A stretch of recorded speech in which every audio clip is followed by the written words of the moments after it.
नमस्कार दोस्तों, मैं राजीव यादव आज आ गया हूँ प्रयागराज से 20-22 किलोमीटर दूर सोराँव की धरती पर।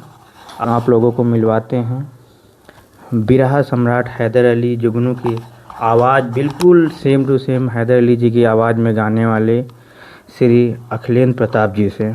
जी आपका हमारे यूट्यूब चैनल पर स्वागत है। बहुत बहुत धन्यवाद। आज आप हमारे यहाँ पहुँचे, अपना कीमती समय निकाल करके साक्षात्कार के लिए, और साथ में हमारे कवि जी भी बैठे हैं, आदरणीय श्री राम सूरत कवि पपीहा जी। आप बहुत ही नेक दिल इंसान हैं और बहुत ही विद्वान कवि हैं। इनके जैसा प्रयागराज में कोई कवि मुझे इसके पहले नहीं मिला, और ये मेरा दुर्भाग्य रहा कि अब तक इनके सानिध्य में मैं नहीं आ पहुंचा। लेकिन अब जो है काफ़ी समय गुजारने के बाद आज आपका आशीर्वाद प्राप्त हुआ। मैं बहुत बहुत धन्यवाद देता हूं कवि जी को हृदय की गहराइयों से, और राजीव जी को भी बहुत बहुत नमस्कार, आशीर्वाद हमारी तरफ से। आपने हमें इस लायक समझा और हमारा साक्षात्कार लेने के लिए हमारे घर तक आपका दर्शन हुआ। बहुत बहुत हार्दिक वंदन, स्वागत, अभिनंदन है। वैसे तो मैं लोक गायन से करीब सन 90 से जुड़ा रहा, लेकिन किसी अखाड़े से संबंधित नहीं था। मैं बिरहा के लिए तैयार नहीं किया था अपने आप को। मैं रामचरितमानस वगैरह लोकगीत और तमाम कहरवा निर्गुण तमाम इस प्रकार के गाया करता था। इसके पहले मैं श्री रामचरितमानस की व्यास गद्दी पे था। लगभग 38 वर्षों तक हमने जो है मर्यादा पुरुषोत्तम भगवान श्री रामचंद्र जी के आदर्शों को प्रकट किया पावन पुस्तक श्री रामचरितमानस के माध्यम से। और पेशे से मैं सन 1996 से और 2019 तक लगातार अध्यापन कार्य करता रहा। बहुत सारे बच्चों को हमने पढ़ाया और मेरे पढ़ाए हुए बच्चे लगभग 100 में 70 बच्चे सफल हुए हैं। ये ईश्वर की अनुकंपा रही है और बड़े बुजुर्गों का आशीर्वाद रहा हो या ईश्वरी देन कह लीजिए, जो भी रहा हो, तो हमारे बच्चे काफ़ी सफल रहे हैं। और 2012 से मैं बिरहा जगत में आ गया। 2012 से इसी बीच अब आने का कारण ये था कि गुरुजी की तबीयत खराब थी। वर्मा जी आदरणीय स्वर्गीय श्री जनाब हैदर अली जुगनू जी, तो तबीयत खराब थी। तो किसी ने मुझे बताया, चूँकि हम लोग भी रामचरितमानस वगैरह जब उनके यहाँ होता था तो जाया करते थे, तो वहीं भेंट हो गई थी, बातचीत हुआ करती थी। लेकिन हमने कभी इच्छा नहीं जाहिर की गुरुजी मैं भी इस लाइन में आना चाहता हूँ, गाना चाहता हूँ। तो अचानक मैं वहाँ गया, गुरुजी को देखा, तबीयत ख़राब थी और बातचीत हुई। फिर दूसरे तीसरे दिन मुलाकात हुई। माताजी भी बीमार थी, उनको भी मैं देखने गया। और इसी बीच हमारे ज़बान से एकाएक ये बात निकली कि गुरुजी मेरी इच्छा है कि मैं गाना चाहता हूँ। अचानक तो उन्होंने कहा कि यार अखिलेंद्र, तुम मिलते रहे हो, रामचरितमानस अच्छा बोलते थे, मैं तुम्हारा सुनता भी था, लेकिन कभी तुमने ये नहीं कहा कि मैं बिरहा गाना चाहता हूँ गुरुजी। हम कहा गुरुजी अब क्या हुआ है? तो कहें बेटा 10 साल विलम्ब हो गया। 10 साल पहले मिले होते हाँ तो तुम अब तक चमकते सितारे होते। हमने कहा गुरुजी चलिए, हर व्यक्ति सितारा और हर वस्तु चमकने वाली नहीं हो सकती, आप आशीर्वाद बनाइए, मैं कुछ करना चाहता हूँ। तो कहे बेटा गाओ। तो 2013 से हमने लगातार, 2012 से हमने जो है लगातार बीच बीच में, कई साल भर में, कहीं 6 महीने में, कहीं 3 महीने में, बीच बीच में कार्यक्रम करता रहा। काफ़ी छोटे बड़े मंच मिले, जवाबी भी हुआ और एकाकी भी हुआ और त्रिकोणीय भी कार्यक्रम हुआ। और सारे कार्यक्रम लगभग सफल रहे। लोगों का और श्रोता बंधुओं का, श्रोता भगवान लोगों का जो है आशीर्वाद मुझे प्राप्त हुआ।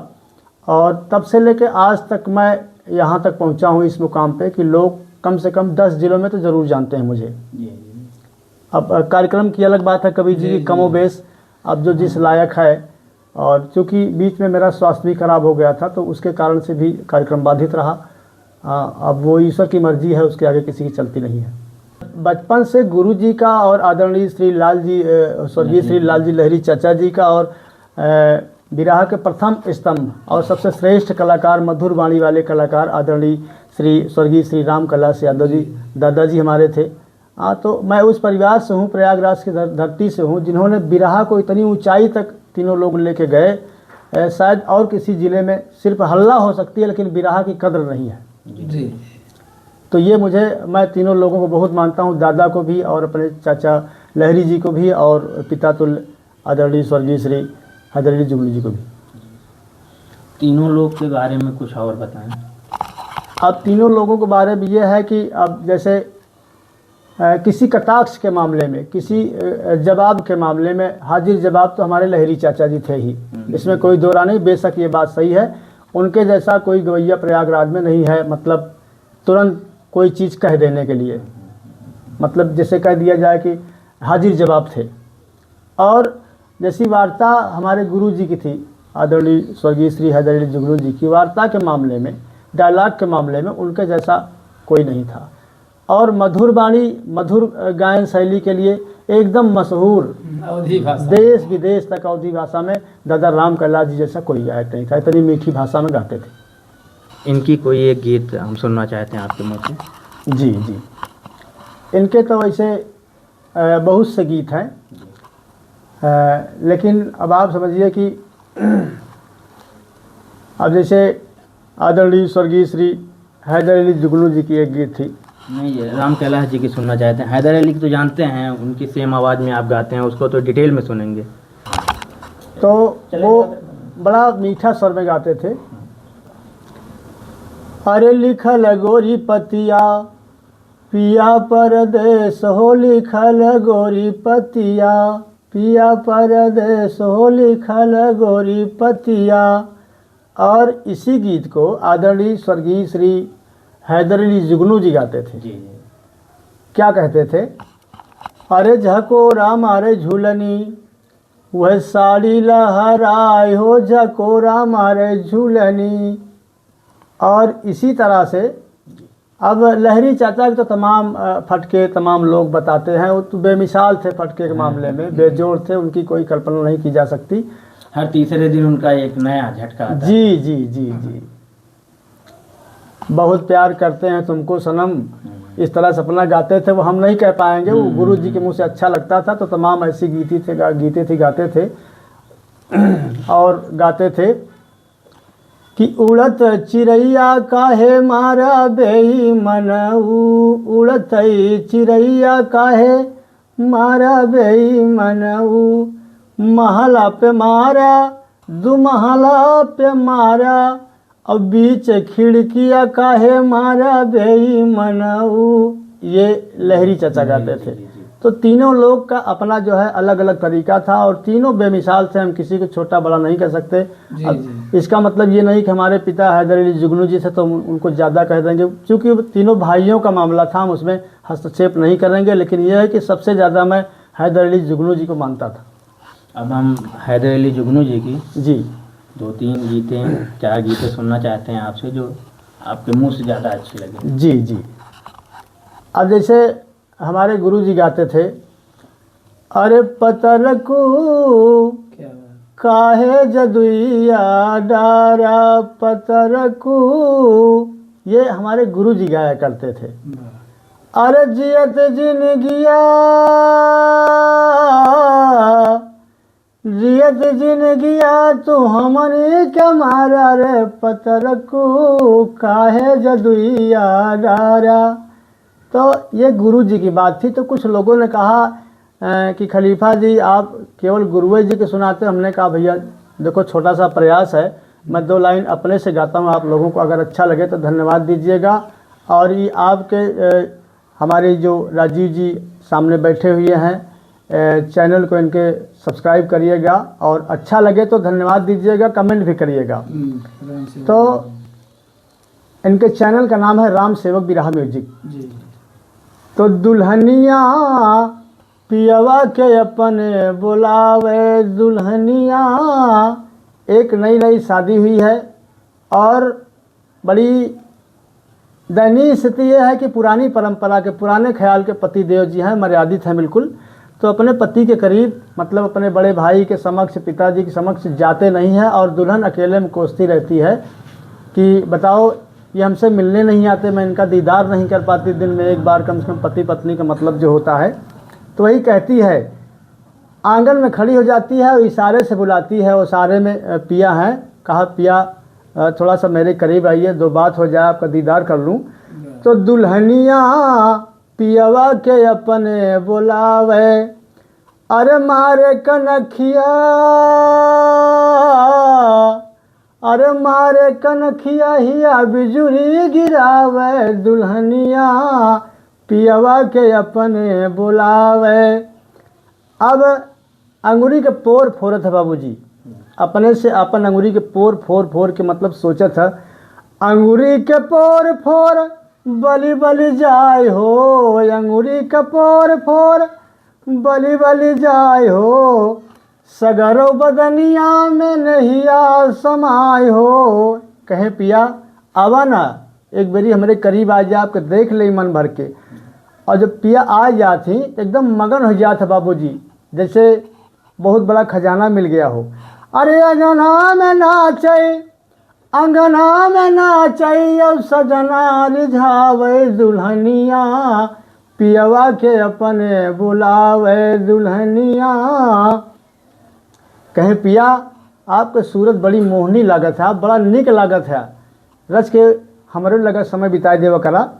और मोहनी मूर्तिया तोहरी अंग अंग बसली, मोहनी मूर्तिया तोहरी अंग अंग बसली, इतना कहत बड़ा जोर जोर हंसली। जैसे पिया करीब गए तो एकदम ठठाई खस दिया। कहे पिया इतना बौरा है, इतना सीधा साधा है, बिना हमरे बुलाए आप पहुँचा नहीं, यहाँ कितना लोग मर मर गया थी, अपने दुल्हन के पता नहीं का लिया के दे दी थी।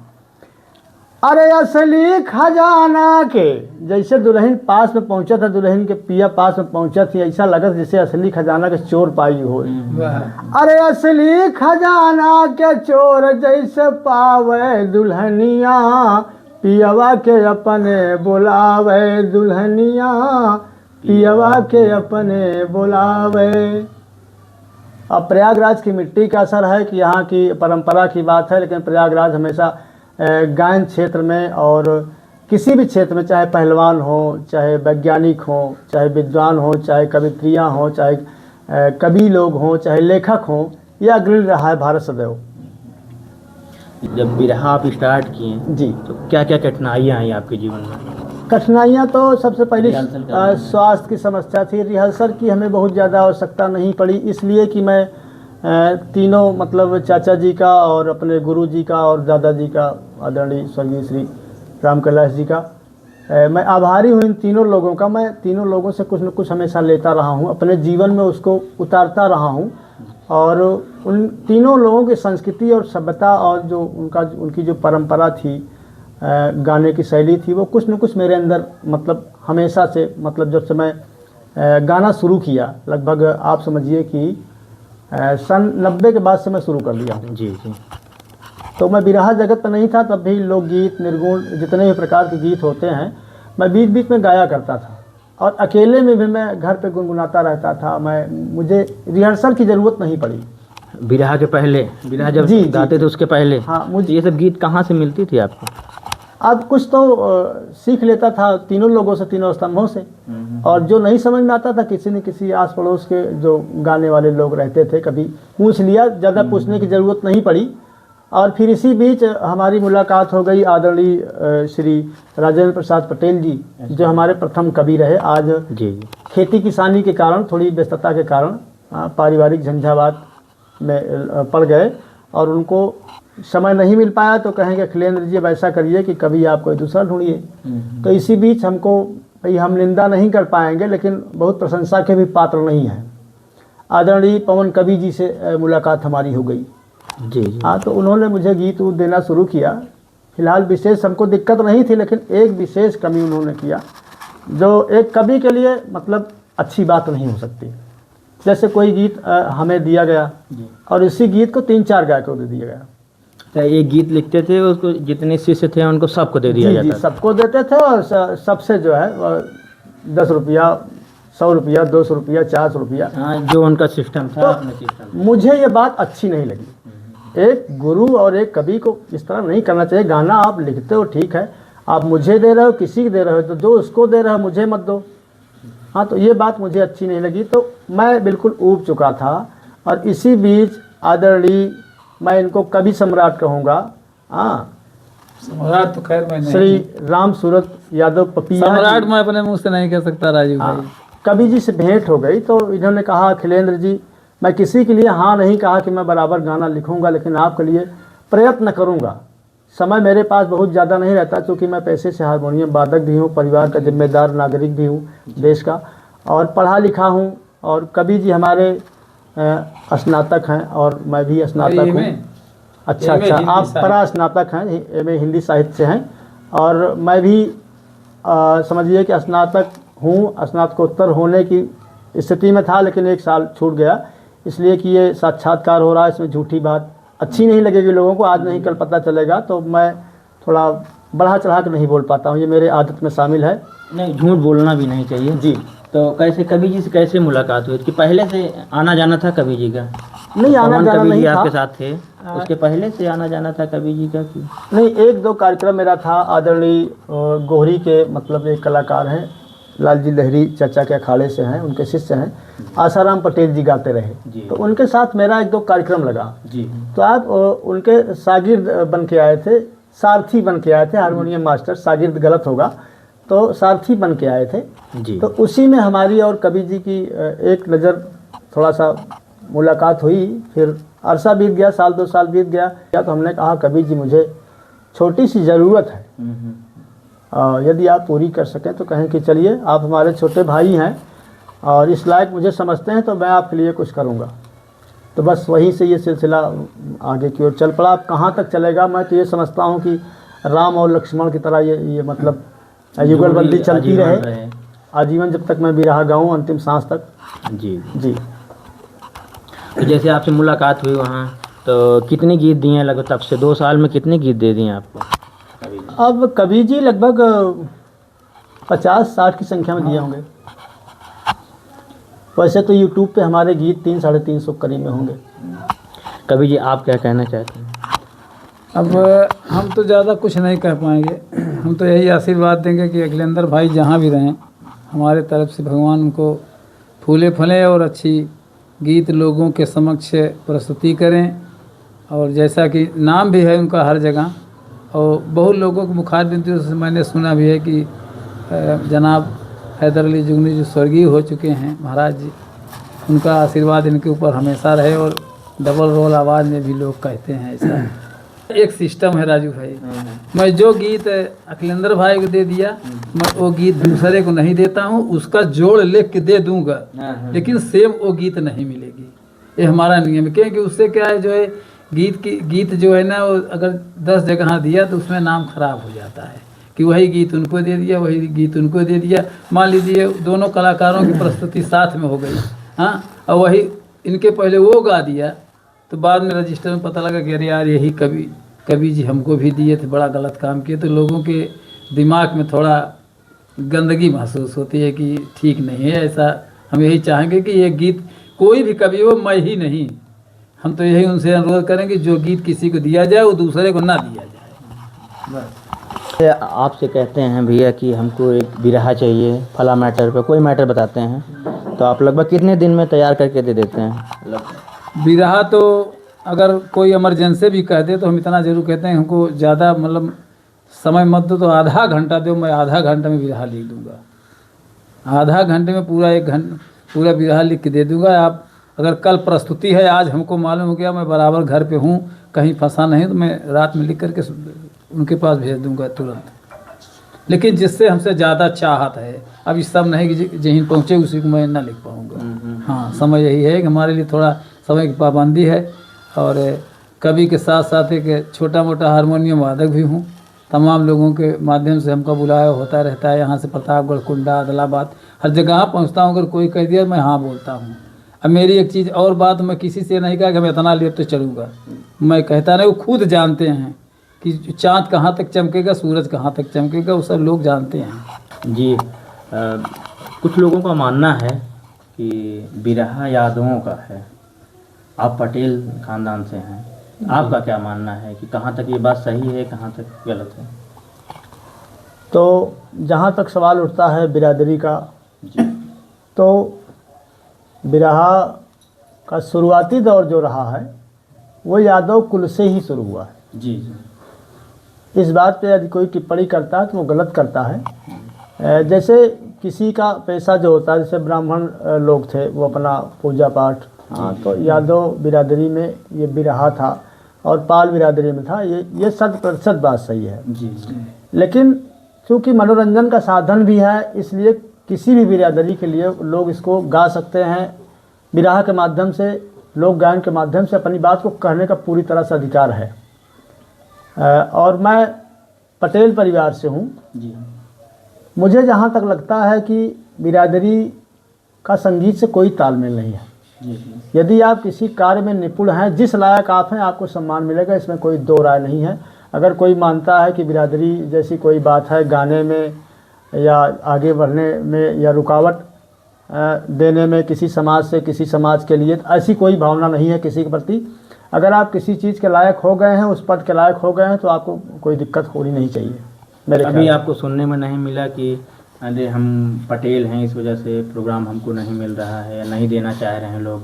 नहीं, मुझे ऐसा कभी नहीं लगा। मेरा कार्यक्रम लगभग हर वर्ग, हर संप्रदाय और प्रत्येक जातियों में होता है जी। और हर जगह सम्मान मिलता है। जी। और समाज में कोई अगर 1000 व्यक्ति में कोई 1-2 व्यक्ति अगर कुछ टिप्पणी करता है तो उससे कोई मतलब नहीं है। उतना तो होगा। तो इतना तो ईश्वर के लिए भी, जिसने सृष्टि को बनाया, उसके लिए भी टिप्पणी लोग कर जाते हैं कि ऐसा नहीं वैसा, ईश्वर है कि नहीं है। ये हमारे लिए बहुत छोटी बात होगी।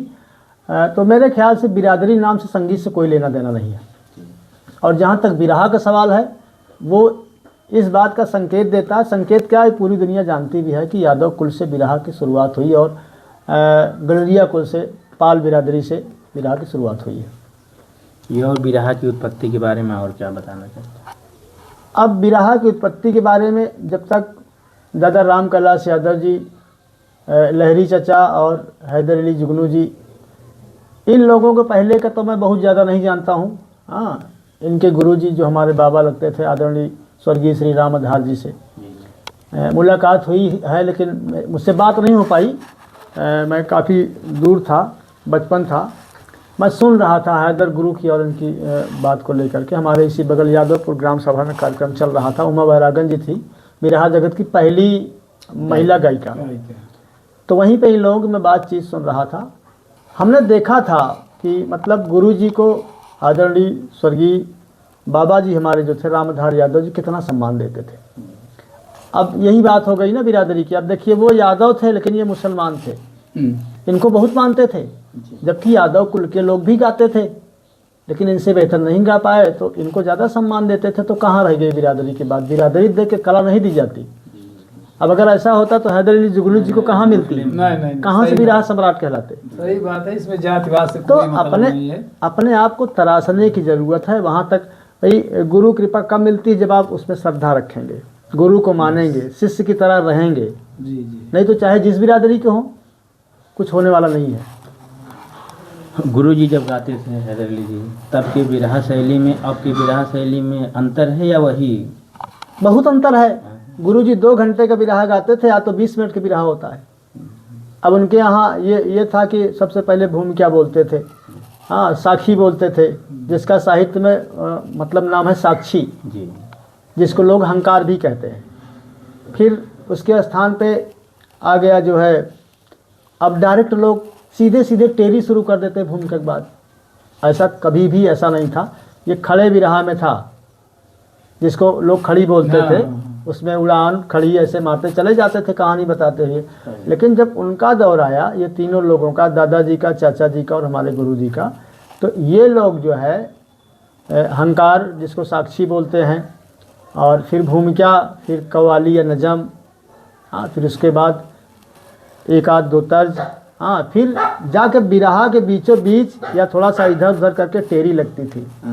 हाँ, टेरी का मतलब, टेरी से ये संकेत मिलता है कि बिरहा हमारा किस दृष्टिकोण का है, जी, हम किस पे बिरहा गा रहे हैं। टेरी का मतलब ये हुआ। जी जी। और सही बात हमारे समझ से पूछी जाए कभी जी, तो कलाकार का मतलब होता है, संधि करेंगे तो कल का आकार, जो कल के लिए, जो आने वाले भविष्य के लिए कुछ नहीं आकार दे सकता, कोई नमूना नहीं दे सकता, वो कलाकार नहीं है। आप बता रहे हैं उमा बैरागन जी सबसे पहली गायिका हैं जी, बिरहा में जी। तो उसके पहले जब लेडीज नहीं थी तो कैसे प्रोग्राम होता था? अब तो है, देखा जाता है एक लेडीज एक जेंट्स अत्यधिक 100 प्रोग्राम होता है तो 90 प्रोग्राम एक लेडीज एक जेंट्स जी। होता है। और पहले कैसे होता था जेंट्स जेंट्स? कार्यक्रम होता था, जवाबी होता था, लेकिन उसमें यह है कि थोड़ा इसमें कुछ अलग रस झलकता है। महिलाओं के आने से श्रृंगार रस की प्रधानता कुछ ज़्यादा हो गई कभी मेरे ख्याल से। और पहले क्या था, हास्य था और वीर रस था जी। और सामाजिक गीत गाए जाते थे, दहेज वाले गीत गाए जाते थे, पौराणिक गीत गाए जाते थे, और जो संस्कार वाले गीत हैं हमारी माताएं बहनें जो गाती थी, पूर्वज लोग गाया करते थे, वो थे। ये बिरहा में डांस कब से आया? अब जब से लेडीज आई तब से, या उसके पहले से भी डांस था? नहीं, लेडीज के आने से डांस नहीं, लेडीज आई उससे डांस नहीं आया। लेडीज के आने से जेंट्स डांस करने लगा। ऐसा नहीं है, ये आदि शक्ति है, ये सृष्टि का दूसरा रूप है, ये प्रकृति है। मानव जब भी मतलब अत्याचार करता है तो दुर्गा काली बन जाती है, जब श्रृंगार की ओर ले जाता है तो ये आनंद का स्रोत बना लेता है आदमी। इसीलिए तो कबीर जी चंड मुंड और महिषासुर तमाम लोगों का वध हुआ रूप दिख करके सम्मोहन। तो ये गलत बात है। अगर अपनी बिटिया की उम्र की है, बहन की उम्र का, तो उसको सम्मान दे के गाओ। हाँ, ये अलग बात है कि छायावादी अलंकार में कुछ न कुछ कह के पब्लिक को आनंदित करने के लिए कुछ बोलो, लेकिन बिरहा की जो विकृति शकल होती जा रही है, जो बिरहा में एक विकृति आ रही है, विकार आ रहा है, ये हमारे ऊपर है। हमारी घर की बहुएं बेटियां उस तरह से रहेंगी जैसा हम चाहेंगे। तो अगर कोई महिला कलाकार हमारे साथ आती है तो हम उसको जिस तरह बनाएंगे उस तरह गाएगी। गुरुजी हैदर अली जी का कहते थे कि ककड़ी जब उजरवैयाँ होती हैं टेढ़ टेढ़ बत्तियाँ लगती हैं, महिलाओं को बोलते थे जी कि बिरहा पतन की ओर जा रहा है जब से महिलाएं आ गई हैं। जी, बहुत बढ़िया सवाल आपने किया। बिल्कुल सही गुरुजी ने कहा था। कारण यह है कि जिस देश में, जिस भारत धरा पर अपाला, घोषा, गार्गी, लक्ष्मीबाई, दुर्गावती, हाँ, कल्पना चावला और किरण बेदी, कर्णम मल्लेश्वरी, सती सावित्री, इस तरह की महिलाएं हुई, विदुषी और तमाम तरह के लोग, हाँ, वीरांगनाएं, और उसी देश में आज नर्तकी बनाया जा रहा है। आज तो हम देख रहे हैं, दुर्गा जागरण में अभी एक दिन गाने गया था धर्मपुर गांव में, वहाँ तो शांतिमय हुआ। एक दो स्थान पर मैं गया, देखा, पता लगा कि लड़की डांस कर रही है, बिटिया डांस कर रही है और पापा इनाम दे रहे हैं और बता रहे हैं, अनाउंसमेंट करवा रहे हैं, घोषणा हो रही है कि रिंकिया के पापा ने इस डांस पे खुश होकर के 101 रुपये दिया। तो आप कल्पना करिए, सोचिए, एक पिता होने के नाते, एक बड़े भाई होने के नाते, एक सामाजिक जो है अग्रणी व्यक्ति होने के नाते, नागरिक होने के नाते, कि हम अपने समाज को किस दिशा में ले जा रहे हैं। खुद चुन रहे हैं कि अपनी बेटी को क्या बनाना है, अपने देश को क्या बनाना है, अपनी बिटिया को नचनिया बनाना है कि विदुषी बनाना है, कवित्री बनाना है, डॉक्टर बनाना है, ये तो हमारे ऊपर है। तो पुरुष वर्ग के लोग जो गाने वाले हैं, ये जैसा चाह रहे हैं वैसा समाज हो रहा है। इसमें महिलाओं की और जो बच्चियां गा रहे हैं उनकी कोई कमी नहीं है। वो लेडीज का विरोध करते थे या उनके पक्ष में थे, लेडीज गाएं या ना गाएं? नहीं, विरोध नहीं करते थे, उनको सीधे सीधे कहते थे कि बेटा, पहली बात तो ये, इसको अखाड़ा कहते हैं भाई। आज तो महिला भी अखाड़े में आने लगी, कुश्ती लड़ने लगी, लेकिन तब महिला कुश्ती में नहीं लड़ती थी। वो सीधे कहा करते थे कि ये अखाड़ा है। अखाड़ा मतलब पहलवान, और लज्जा नारी का आभूषण है। तो जब लज्जा नारी का आभूषण है तो वह पहलवान मतलब लंगोट बांध के मैदान में नहीं आ सकती, लेकिन हाँ, गा सकती है, अपने कला का प्रदर्शन कर सकती है, लेकिन मर्यादित ढंग से। उनका कहना यह था कि मर्यादित ढंग से पेश आओ। वो अक्सर डांट देते थे कि बेटा, ढंग से गाओ, बिरहा गाने आई हो तो ये अखाड़ा है, इसमें थोड़ा सा ऐसा लगे कि हर रस है, उस हिसाब से गाते थे। पहली बार जब लेडीज जेंट्स का मुकाबला हुआ था पहली बार जी, तो आपको याद होगा लोग क्या सोचें, क्या कह रहे थे कि अब क्या होगा बिरहा में? नहीं, उस समय ये सोचना था कि चलो ठीक है। तब वही उमा बैरागन जी के बाद विजय लाल जी के साथ गीता त्यागी और वो वनिता राज, उसके बाद कई महिलाएं हैं। हाँ, कई महिलाएं, रजनीगंधा, तमाम लोग। पहली बार लोग क्या सोचें जब पहली बार लेडीज मंच पे आई?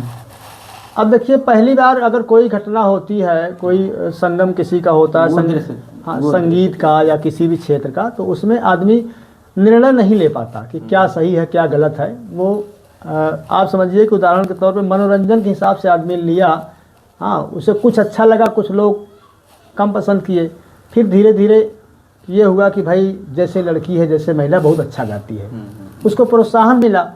धीरे धीरे प्रोत्साहन मिलते मिलते वो भी समाज का, चूँकि वो अगड़ी हमारा अर्धांगड़ी है तो वो भी आ गई अपने आप में, हम किसी से कम नहीं, गाने लगी।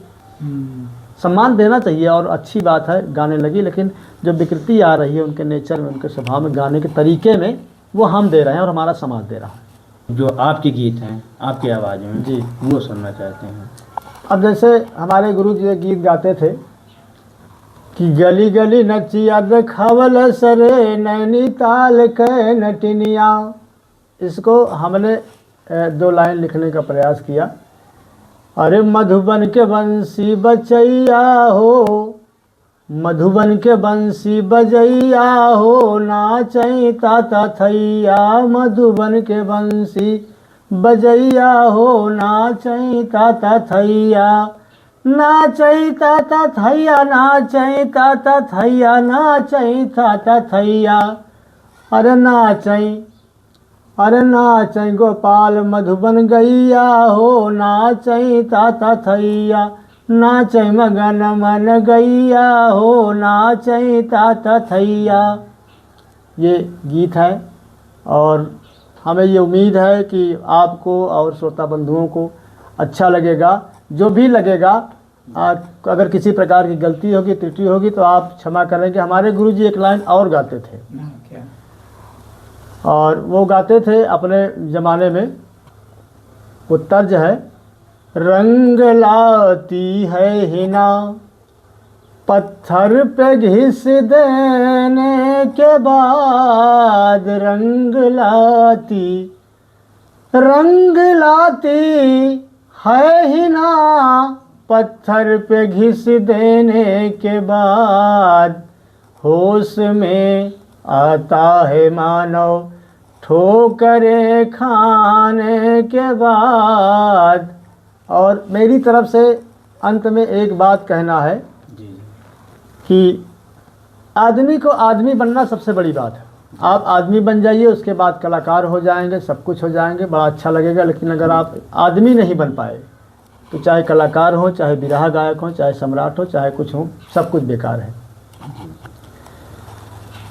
देवता बनिए भले ही मत सभी के वास्ते, देवता बनी ये भले ही मत सभी के वास्ते, देवता बनी ये भले ही मत सभी के वास्ते, आदमी बन जाइए बस आदमी के वास्ते, आदमी बन जाइए बस आदमी के वास्ते।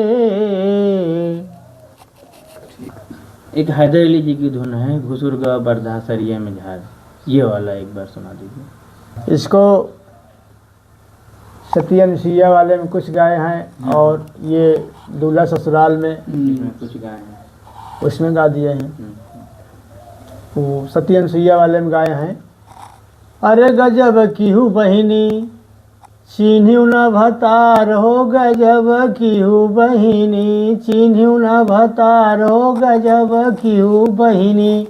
और उसमें जो आप कह रहे हैं, अरे राम घुसुरी गवा बरधा सरियई मझारी, घुसुरी गवा बरधा सरियई मझारी, घुसुरी गवा बरधा। यही है। और इसी में हम थोड़ा 2 लाइन कहना चाहते हैं। एक नवविवाहिता स्त्री अपने पति के साथ रास्ते पे चली जा रही है और 2-4 लवंडे वहीं हैं, और देख के बड़ा ज़ोर से ताली बजाए हंसत थी और कहें देख देख देख भाई, मतलब ये दुल्हनिया कैसे बा, दुल्हवा कैसे बा। और दुल्हनिया गोर रहा है और दुल्हवा करिया रहा हुआ है। लवंडन सब देख के कहा थी, अरे गजब गोर दुल्हन, अरे गजब गोर दुल्हन है करिया भतार हो, गजब दो दुल्हन करिया भतार हो, अरे करिया भतार हो, करिया भतार हो, करिया भतार, अरे गजब गोर दुल्हन है करिया भतार हो। तो इसको हमने लिखा है दो लाइन तो कुछ चेंजिंग आनी चाहिए, कुछ नयापन दिखे तो अच्छी बात लगती है, श्रोताओं को अच्छी लगती है। आपकी आवाज़ same to same Haidar Ali ji की आवाज़ में लगती है। अभी सुन रहे हैं हम लोग, जैसे लग रहा है हैदर अली जी गा रहे हैं। अब इसी वजह से एक दो गीत और हम सुनना चाहते हैं कि जो जी, अब जैसे हमारे गुरुजी एक विकास गीत गाए हैं। जी अरे गज भर की छतिया धरतिया के भैली, गज भर के छतिया धरतिया के भैल, अरे दुई ठिललन जन मावल हो, दुई नौ दसवा के लजिया बचावल हो, दुई नौ दसवा के लजिया। और कोई एक दो और गाते थे, दादरा में गाते थे भगवान कन्हैया के लिए। दादरा में हमारी गगरी गिरावे तोहार सांवरा, हमारी गगरी गिरावे, हमारी गगरी गिरावे तोहार सांवरा। ये गोपियाँ जाती हैं माया यशोदा के पास उलाहना लेकर के, उलाहन लेकर के, तो वही कहती हैं कि हम लोग जाती रहती हैं घड़े में पानी भर के, तो ये गुलेल बना के कहीं मार देता, उसमें छेद हो जाता है आपका लाडला, और कहीं गगरिया इधर धक्का मार गिरा देता। वही कहा थी कि हमारी गगरी गिरावे तोहार सांवरा, हमारी गगरी गिरावे, हमारी गगरी गिरावे तोहार सांवरा, सबके जबरी नचावे तोहार सांवरा, सबके जबरी नचावे तोहार सांवरा। इधर बीच बिरहा में देखा जा रहा है अश्लीलता बहुत तेजी से एंट्री ले रहा है बिरहा में। जी, और जगह था भोजपुरी वगैरह में था पहले से, लेकिन इधर भी ज़्यादा बिरहा में घुस रहा है। जी, तो ये इसके बारे में क्या कहना चाहते हैं, कैसे ये दूर होगा? अब मेरा कहना तो ये है कि जिसकी जिस प्रकार से सोच है, जिसका जिस प्रकार से संस्कार है या संगति कह लीजिए, उसकी विचारधारा उस तरह से रहेगी। और सारी चीज़ें ज़रूरी है, सारी चीज़ों को मानने वाले, जानने वाले, पसंद करने वाले इस धरती पे हैं और रहना भी चाहिए। हर तरह की ज़रूरत है। जैसे हम आप भोजन करते हैं, प्रत्येक प्रकार का अचार, सलाद, रायता, किसी को कुछ अच्छा लगता है, किसी को कुछ, और किसी को सब कुछ अच्छा लगता है। तो मुझे अच्छा सब कुछ लगता है, लेकिन समाज में अश्लीलता और गंदापन ना आए, वो चीज़ मुझे थोड़ा कम पसंद है। इसलिए कि अब लगभग समझिए कि 47-48 साल की उम्र हो गई होगी। अब साल 2 साल में बहू आ जाएगी, तो हम ये समझते हैं कि हमारे माध्यम से समाज में कोई ऐसी चीज़ ना जाए जिससे हम अगली पीढ़ी को शिक्षा न दे सकें, कुछ समझा न सकें कि आप तो खुद ऐसे हैं। बिरहा में देखा जाता है बहुत समाज को बहुत अच्छा अच्छा संदेश जाता है बिरहा के माध्यम से जी, लेकिन अश्लीलता जब आ जाती है तब यहाँ थोड़ा सा बिरहा कमज़ोर हो जाता है। जी, तो इसमें अब लोग कहते हैं कि सुनने वाले मतलब सब ऐसा करवाते हैं, ऐसा नहीं है। सुनाने का एक तरीका भी अलग होता है और सुनने का तरीका भी अलग होता है। वही चीज़ आप छायावादी अलंकार में किसी स्थूल की छाया में किसी बात को कह दिया जाए और उसका जिक्र तक ना आए और लोग समझ जाएं। हाँ, किसी के आम में किसी बात को कह दीजिए, इशारे को अगर समझो तो राज को राज रहने दो, मतलब बड़ी अच्छी बात है ये, जिसको पर्दा कहते हैं। पर्दे में कोई बात अच्छी ज़्यादा लगती है और किसी चीज़ को नंगा कर दिया जाए। अब जैसे कोई दुल्हन होती है, अब अंदर से उसके दांत बड़े हैं कि नाखून बड़े हैं कि नाक बड़ी है, कुरूप है कि सुंदर है, जब तक वो दुल्हन है लोग उसी नज़रिए से उसको देखेंगे। तो पर्दा ना हटाया जाए, किसी को विकृत ना बनाया जाए, सबको सुंदर समझा जाए, पर्दे में रखा जाए। बहुत धन्यवाद आपको जो इतना समय लेकर के आप यहाँ आए कलेंदर भैया के यहाँ, बधाई के पात्र हैं आप। बहुत बहुत धन्यवाद जी, आप लोग हमको इतना समय दिए।